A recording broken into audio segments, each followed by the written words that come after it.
Hello, my name is Dr. Michal Scanlon, and I will present our recent work involving electrochemically reversible HJ interconversion of a floating film of porphyrin nanostructures at an electrified liquid-liquid interface.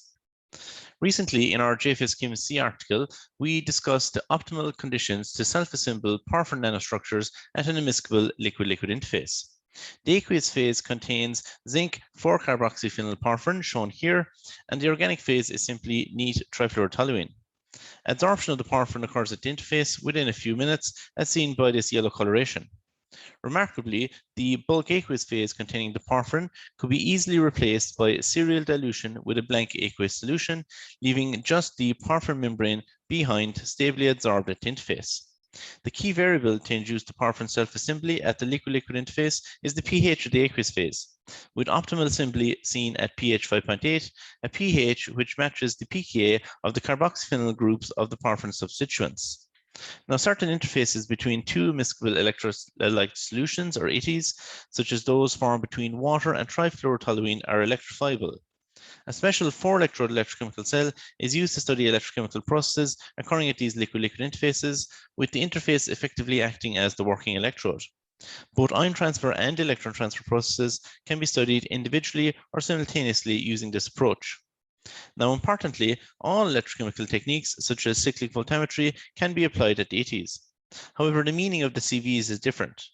For example, the width of the polarizable potential window is typically limited by ion transfer of either the aqueous or the organic electrolyte anion and cation at positive and negative potentials.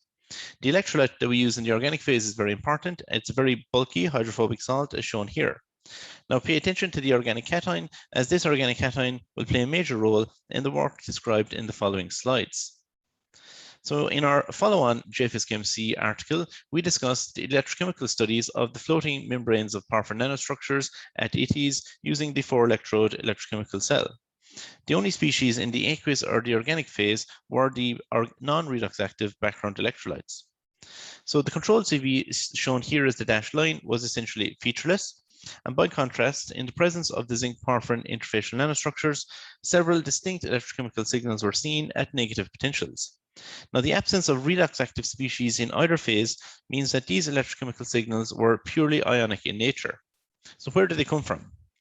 So within a certain potential range, the porphyrin membrane acts as an intermediate phase separating the aqueous and the organic electrolyte solutions. When the galvanic potential is scanned progressively more negative, organic cations are pushed into the porphyrin membrane, but they cannot transfer to the aqueous phase.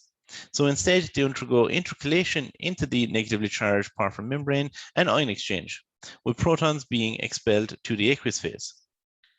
Now, to probe the structural rearrangements of the porphyrin interfacial nanostructures as the organic cation intercalates at negative potentials, UV-vis absorbance in total internal reflection mode and at an immiscible liquid-liquid interface was developed. Light from the optical fiber was focused on the liquid-liquid interface at an angle of 80 degrees, and this angle is higher than the critical angle at the water trifluorotoluene interface to ensure that total internal reflection takes place. Now, as recently shown in our chemical science article, differential spectra were obtained by subtracting the spectra of the porphyrin membrane obtained at a positive potential, so at plus 0.5 volts, where no peaks on the CV are observed, from spectra obtained at progressively more negative potentials. With applied potential, the porphyrin interfacial nanostructures were seen to undergo a H to J type interconversion. The line here represents the Sorot band of the porphyrin monomer in solution. As the H to J type interconversion occurs, the absorbance at less energetic, higher wavelengths than the monomer increases, indicating the formation of J-type nanostructures.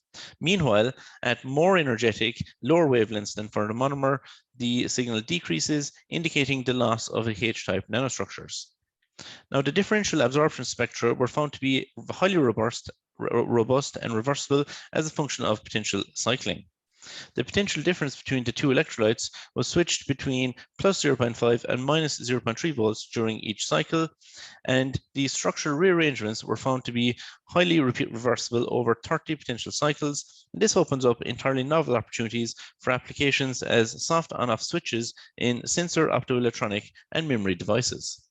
Finally, I would like to thank my group, especially Andrés, who did a lot of the key work, and Professor Nagatani's group, my funders, and you for listening. Thank you very much.